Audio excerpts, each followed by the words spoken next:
negara dengan sistem pendidikan terbaik di dunia tahun 2021 dikutip dari Detik News dan US News. 10. Belanda, negara kincir angin tidak bisa dilewatkan sebagai negara dengan pendidikan terbaik di Eropa. Hal itu karena para pelajar di Belanda tidak diberikan banyak pekerjaan rumah hingga memasuki sekolah menengah. Bahkan, anak-anak di negara tersebut dilaporkan tidak merasakan stres atau tekanan dari pihak sekolah sehingga mereka justru senang pergi bersekolah. 9. Swedia. Sistem pendidikan dasar di Swedia dibagi menjadi 4 tingkatan atau jenjang sekolah. Anak berusia 1-5 tahun dapat mengikuti program prasekolah. Setelah itu, anak-anak dapat bersekolah di jenjang berikutnya yang bernama Voorskoolklas, yakni jenjang taman kanak-kanak dan sekolah dasar. Setelahnya, siswa-siswi dapat menempuh sekolah menengah Mellanstadiet dan sekolah menengah pertama atau Hoogstadiet. Faktanya, setelah sekolah wajib dikuasai, hampir semua warga Swedia akan melanjutkan studi sesuai dengan jurusan atau bidang profesionalisme masing-masing.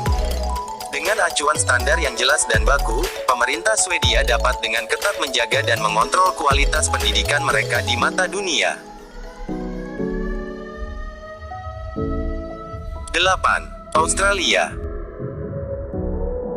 Dengan 26 juta jiwa penduduknya, Australia menjadi salah satu negara makmur dengan sistem pendidikan terbaik di dunia. Tak jauh berbeda dengan di Indonesia, di Australia, anak yang telah berusia 6 tahun diwajibkan mengikuti jenjang pendidikan di sekolah dasar. Jenjang pendidikan menengah juga diwajibkan bagi seluruh warga negara yang telah menempuh pendidikan dasar. Biasanya, anak berusia 6-16 tahun akan duduk di bangku sekolah pada tahun pertama sampai tahun ke-9 atau 10. 7. Jepang. Jepang menjadi salah satu negara Asia dengan pendidikan terbaik. Sama halnya dengan sistem pendidikan di Indonesia, anak-anak di Jepang juga harus menghabiskan waktu 6 tahun untuk pendidikan SD, 3 tahun untuk pendidikan SMP, dan dilanjutkan dengan 3 tahun pendidikan SMA. Perbedaannya terletak pada fakta bahwa negara Sakura ini memiliki kualitas terbaik dalam pendidikan matematika, sains, dan literatur. Di Jepang, pendidikan menengah ke atas tidak diwajibkan. Akan tetapi, minat belajar warga Jepang yang tinggi membuat hampir 98% penduduknya menyelesaikan pendidikannya hingga tamat SMA.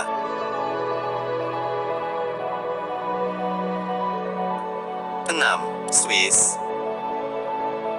Di Swiss, hanya 5% anak-anak yang pergi belajar di sekolah swasta dan 95% lainnya belajar di sekolah negeri. Siswa dan siswi di Swiss yang belajar di sekolah negeri akan serentak mempelajari hal yang sama sampai lulus sekolah dasar.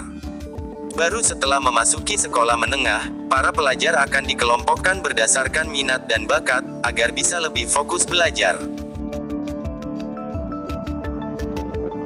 5. Prancis.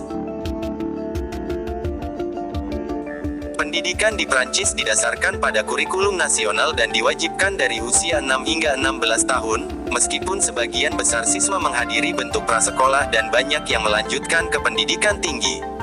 Filsafat memainkan peran utama di negara asal Voltaire, Descartes dan para pemimpin pemikiran bersejarah lainnya.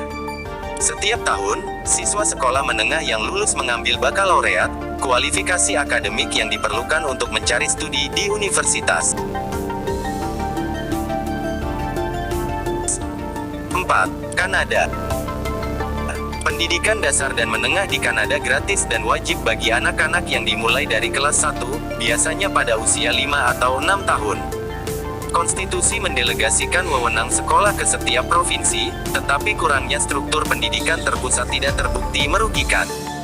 Siswa Kanada mendapat nilai di atas rata-rata pada program OECD, untuk penilaian siswa internasional.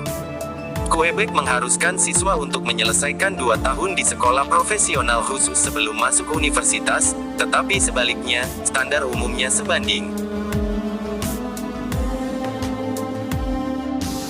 3. Jerman.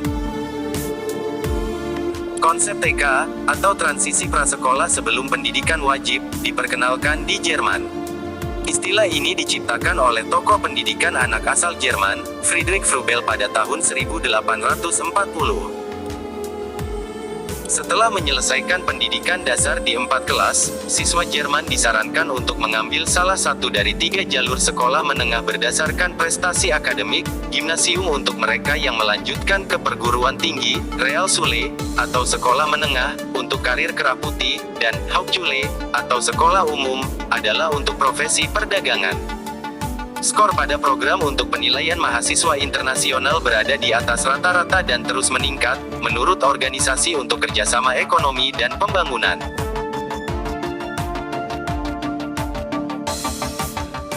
2. Inggris. Sekolah di Inggris adalah wajib dari usia 5 hingga 16 tahun, seiring kemajuan siswa melalui 4 tahap utama kurikulum nasional. Kesenjangan antara sekolah menengah modern yang dirancang untuk profesional perdagangan dan sekolah tata bahasa untuk studi klasik menyebabkan terciptanya sekolah komprehensif yang lebih seragam, meskipun administrasi program berbeda di setiap daerah. Siswa memiliki nilai rata-rata matematika, sains, dan membaca pada program Organization for Economic Cooperation and Development (OECD) untuk penilaian siswa internasional. 1. Amerika Serikat. Selama 2 tahun berturut-turut, Amerika Serikat tetap menjadi negara terbaik nomor 1 untuk pendidikan. Sistem pendidikan publik di Amerika Serikat sebagian besar didanai melalui pajak properti federal dan negara bagian. Siswa maju melalui 13 kelas, dari taman kanak-kanak hingga sekolah menengah, dan sekitar 70% siswa yang lulus melanjutkan ke pendidikan tinggi, menurut Pusat Statistik Pendidikan Nasional Amerika Serikat.